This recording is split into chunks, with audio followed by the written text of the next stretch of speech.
And for example, from your finance perspective, how do you see it? For example, there's a container project. Do you see it as an asset anyway? And firstly, it's an asset. The container itself, it's rebuild it, prefabricated, and send it somewhere. And plus, it's movable, so it's different one. But do you see it as a real asset? And what do you see the risks of that? Because it's movable, somebody can steal your container and for me, for me, the biggest risk would be poor design.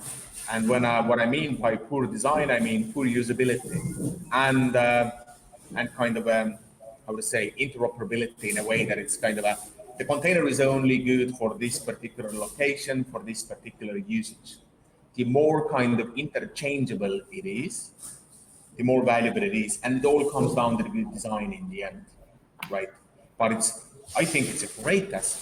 I mean, not only can be used for such a fundamental purposes of being or living there or working there, it can be moved around, as you said, and that is something what immovable doesn't have, right? You make immovable a movable. Yeah. It's a really great thing. But one thing I would add to that though, and if you're thinking about whether you treat it as an asset for lending purposes, I think my one worry about considering it an asset-backed loan is when you look at an asset-backed loan, it's all about what happens if things go wrong, always looking at it from a risk perspective. Now, if you own a property, an apartment in central London, if worse comes to worse, you'll sell it, even if you have to sell it at 75% of the value, there's a market ready to go, right? The thing with a container, if you have to liquidate, how quickly can you sell it and what percentage will you recover? And that's where I would suggest caution about treating it as an asset for lending purposes. It is an asset, it's got some substance, but its actual value as an asset against that loan is quite low. I would treat it more as an operational loan. Jatin, there's a small comment on this one. Actually, there's an upside of that. So, for example, there's a project in Latvia. It doesn't went through, maybe, right? It's movable, but actually, this container asset can be sold maybe 2 times even expensive in Germany or in UK. So it's depending on the design. Yeah, like a classic car, eh? Yeah, and I think that's great. You see, that would be a mitigating factor. The question I would have is, what's the certainty of being able to sell that? That's from a risk manager's perspective. That's what you've got to look at.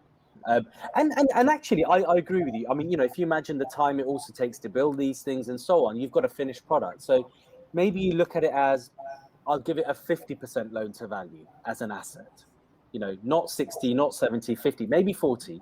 But it won't be 0. It'll have something, but it just won't be as high as regular real estate. And I would also say it will change most likely over time. It's like cars. Cars are movable assets.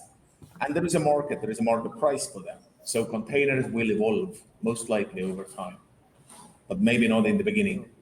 But they'll depreciate as well. Because, Absolutely.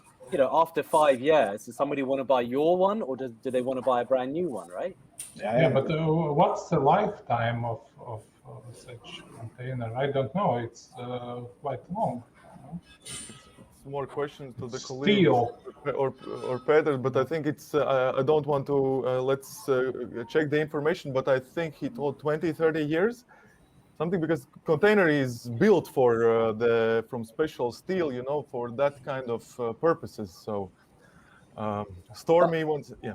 But just because it can last 20, 30 years doesn't mean somebody wants to live in there in 20 years' time, right? So again, we need to consider that angle. Like a car, once a car's 10 years old, the number of people that want to buy that car versus buying something newer, is a lot less. So I think the way you'd approach it is I'd depreciate it over the first kind of 3 to 5 years. And like I said, then it's free income. And for example, in the comparing secondary market of the car industry, right, it's huge. So in our product pipeline, the next thing is as well is building secondary marketplace just for that. So if somebody just has a project, he wants to sell his container project, he comes to Square Meter and he can sell it, ship it to any place, giving the second birth of the thing. Of course, with decreased price, increased price, that depends as well a lot of factors.